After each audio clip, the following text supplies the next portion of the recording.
Japan, the land of anime, a media that can be used for entertainment purposes, educational purposes, or whatever you want, even as propaganda for a terrorist cult.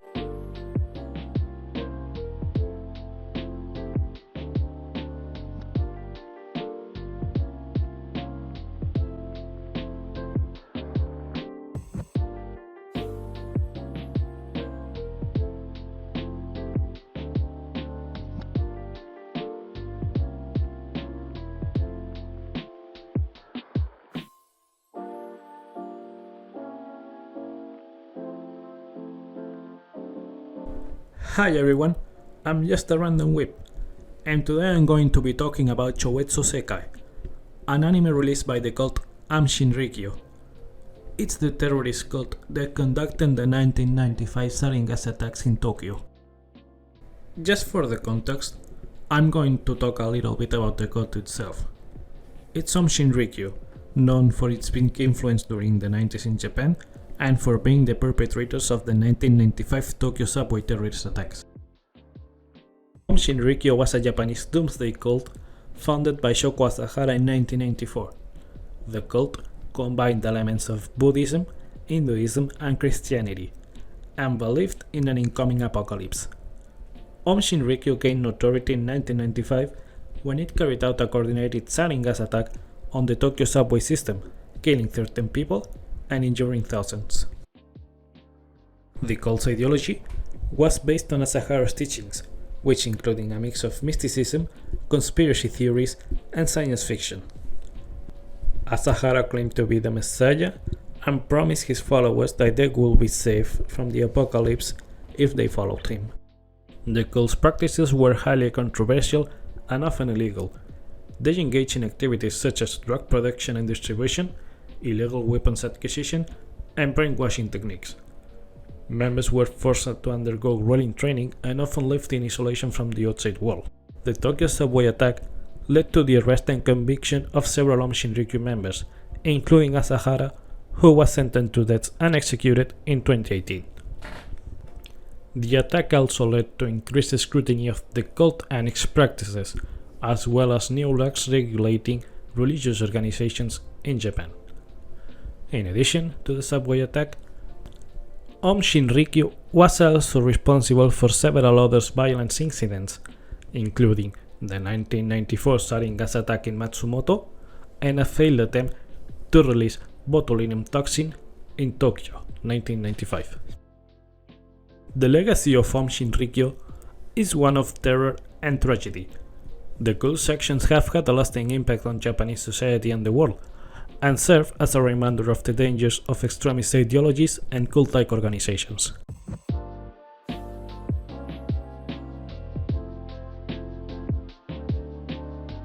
As for the anime, Shoko Asahara himself, since the opening, endorses it.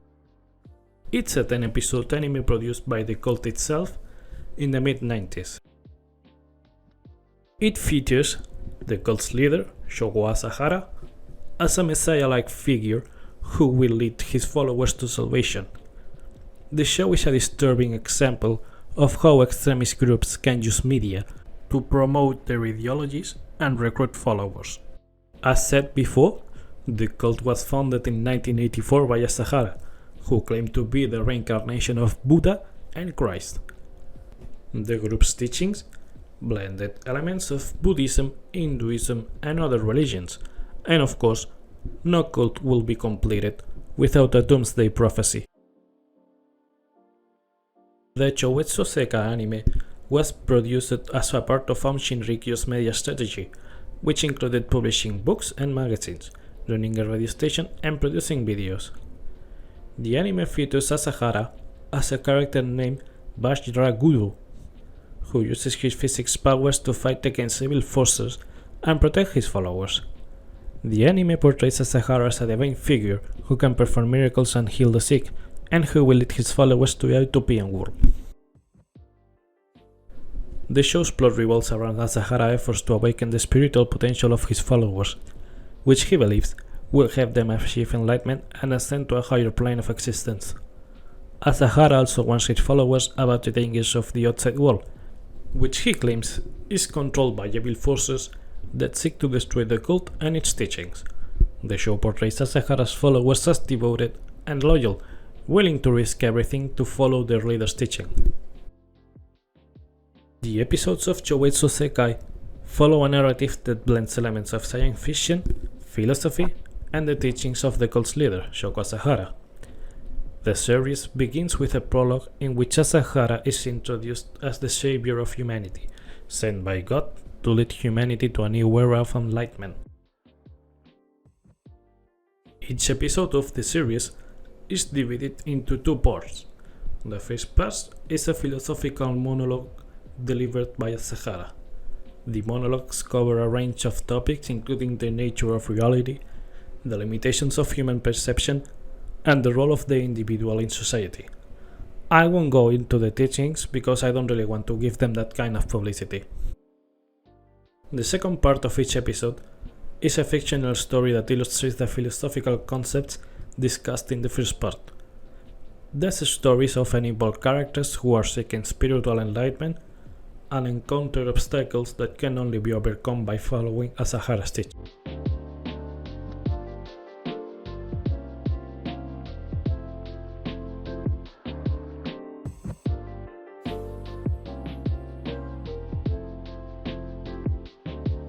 In conclusion, it's a pretty fucked up piece of propaganda that surely worked back in 1995.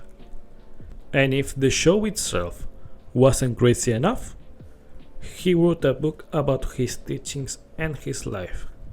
And yeah, the name of the book is as crazy as you would expect. Declaring Myself the Christ. Yeah, fucked up. But let this be a reminder of the dangers that this kind of groups can be not only to vulnerable people, but also to higher up people, which the cult was full of.